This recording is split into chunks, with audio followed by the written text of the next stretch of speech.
The best mulch can make all the difference in your yard, but with so many types available, it can be really hard to choose. Absolutely. Our partners at Better Homes and Gardens can help, though. Here's Editor-in-Chief Stephen Orr with Mulch Basics to help you pick what's best for your landscape.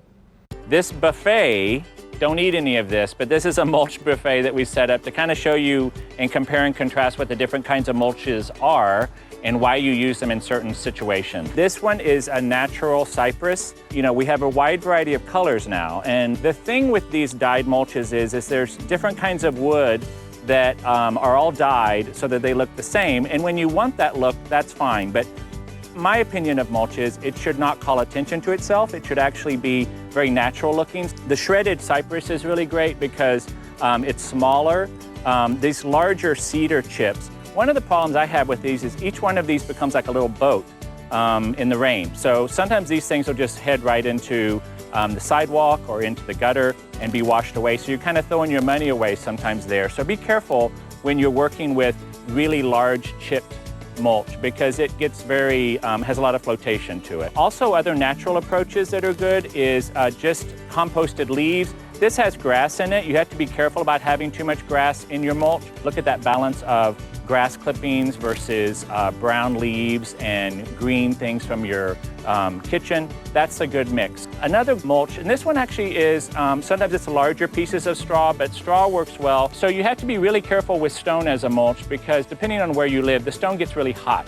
So really the best way to use a stone mulch is to do it with a cactus garden or perhaps a rock garden where you have a rock garden where these plants actually like to grow in stones. And when you're using these sort of decorative stones as a mulch, you probably do want to use a landscaping fabric, which is easily available at any garden center. And this will go under the stones because when you don't have that underneath, all the weeds will poke right up and you'll spend all your time trying to get those weeds out of the mulch. You can over mulch your garden. It will kind of strangle the plants because what happens if it gets pretty deep, like say you go this deep, this lower area doesn't get any oxygen, so the soil needs to have to kind of breathe a little bit, so you don't want to cover it up so much that the soil can't breathe anymore. So if you're wanting to apply a large amount of mulch and not just touch up, you really want to cover a big area of your yard, you might want to investigate in having a mulch delivery from a bulk supplier. It'll be more inexpensive.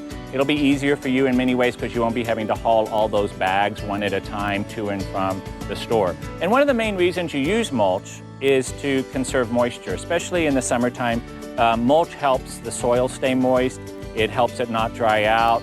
It also helps the surface of the soil not get hard and stay much more pliable when you're trying to plant or use to work in your yard. So with all these options you have, now you know you can head to the store, you can buy the best mulch for the best situation, and you'll be all set for the rest of the season. Which one's your favorite? Oh, I like the reddish brown one. Yeah. I go for color. Yeah, same. Not digging the grassy mulch.